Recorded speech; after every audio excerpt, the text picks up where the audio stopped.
National Democratic Revolution was not entertained any longer. But this we saw it because within the SPLA itself, national liberation itself is a conscious process. You cannot undertake liberation without being aware. Without political consciousness, you can never undertake it. And the SPLA leadership obstructed or actually prescribed the process of political education and ideological training of the SPLA competence and the civil society. Why? Because, as I said, there was a shift, an ideological shift to the right. It became, the SPLA became, or SPLA, SPLM became a project. It became a power project. It's not a liberation movement. And you see it now, what it is, the result of it. Because no liberation movement, in the real proper sense, would have the country in the way it is, South Sudan is now.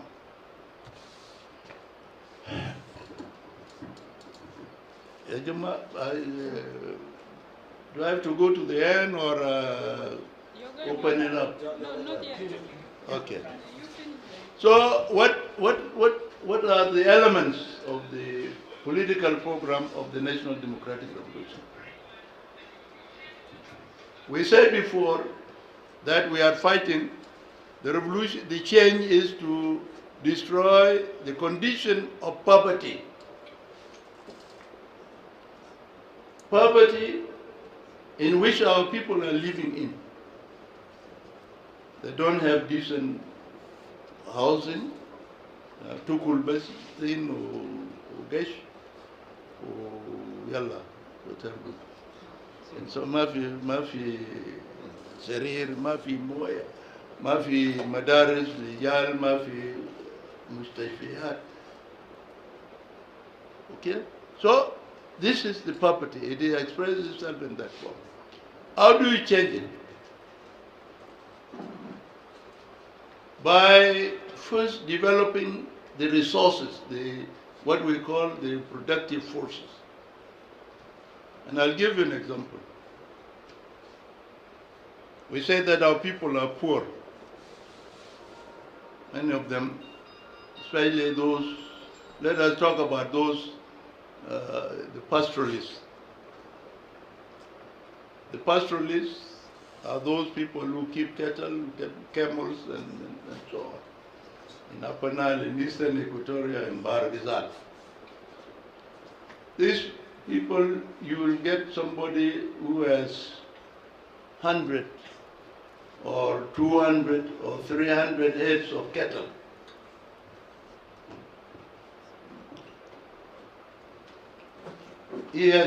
Some have thousands of heads of cattle. But they are still counted as poor. Where are they living? In cattle camp or in the villages without any permanent buildings and so on. They are counted poor. But if you have 1,000 heads of cattle, are you really a poor person? I'm asking you people. Are we, if somebody has 100 heads of cattle, is he a poor person?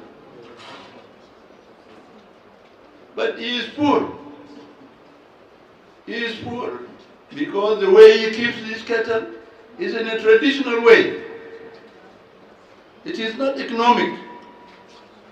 It's not these cattle, and we see many of them walking up here, there's no meat in them, no milk. Okay? So you are keeping cows just because you want for merit, for fry. to show that I have 1,000 heads of cattle. But it is meaningless. You remain poor. So the manner in which we keep our resources still keeps us. So what should happen in the National Democratic Revolution is to change this situation by making the cattle an economic asset. Say that from the cow you can get the beef which goes to the market, you can get the milk, you can get the butter, you can get the ghee, you can get the cheese, you can get the skins and hides. Huh? Zirar. Zirar, yes, from the horns and from the. These are things you put value into them to make them to get money.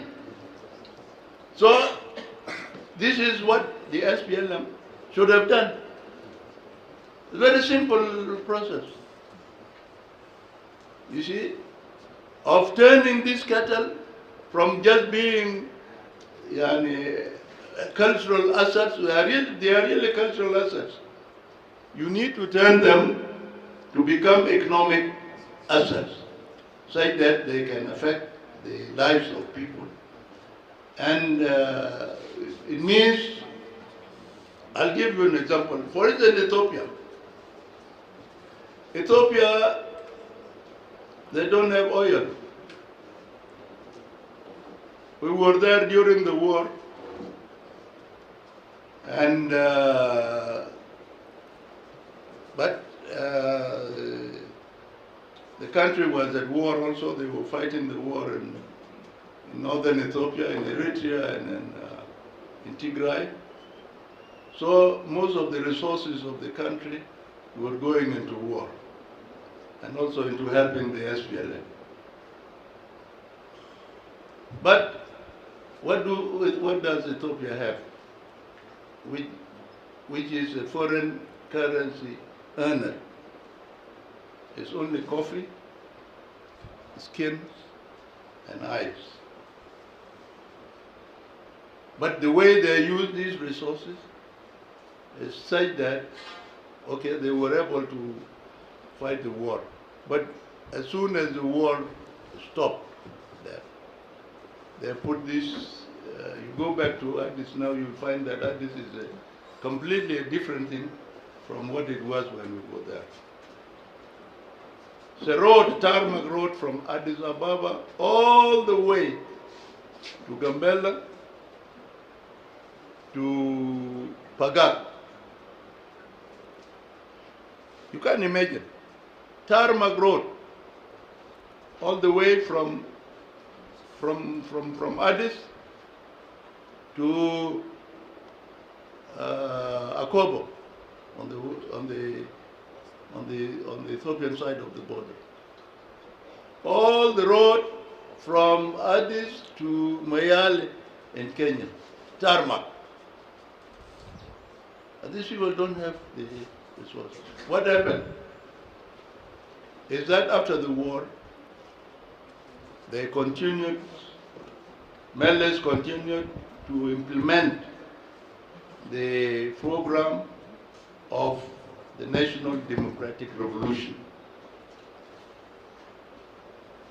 Now they are almost halfway with the opening of the GERD, the dam. You see, because this is the end product, the end game of the National Democratic Revolution is industrialization. Because you become developed when you are industrialized. It means that you are putting value into your resources. You see? So, this is one aspect. So you need a revolution in agriculture, in all sectors of agriculture. Crops, animals, forestry, fisheries, wildlife, all this, you need change. They will turn them into assets, economic assets of the country. You need a revolution in education. No country can develop without education. And the first thing which the SPLM should have was to be able to be responsible, the government of South Sudan should be responsible for education, to implement the compulsory universal primary education. We didn't do it. Education now is in private hands. Health care in the private hands. So you need a revolution in health, in education, and finally cultural revolution. A revolution to change the South Sudanese. Well, who is a South Sudanese? What kind of a person is a South Sudanese? Is it a tribal thing? Or a combination of all these tribes, 67 plus, that form the nation called South Sudan? So you need a revolution in all these sectors of the to be able really to say that Nina, we have fought for independence and we are now free and we are in control of our affairs. Given the situation in which we are now, we are not in control of our affairs. Because we cannot talk now that even this thing in itself can be a problem. We have a group that has emerged which is against knowledge.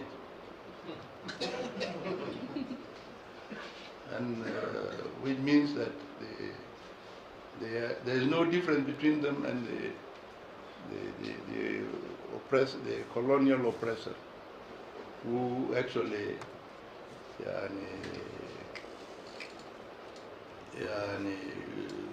ruled us for almost 100 years, and they left us with nothing but only wars and conflicts among our people. You need this revolution in order to unite the people. Instead of fragmenting them and turning them into enemies of themselves along ethnic lines, no. We need to unite our people.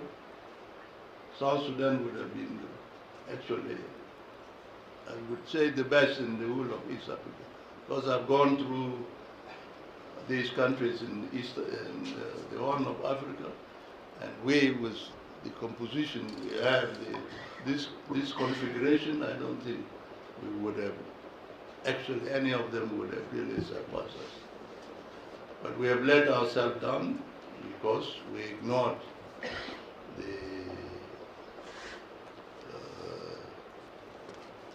what I would say, the call for a revolution, because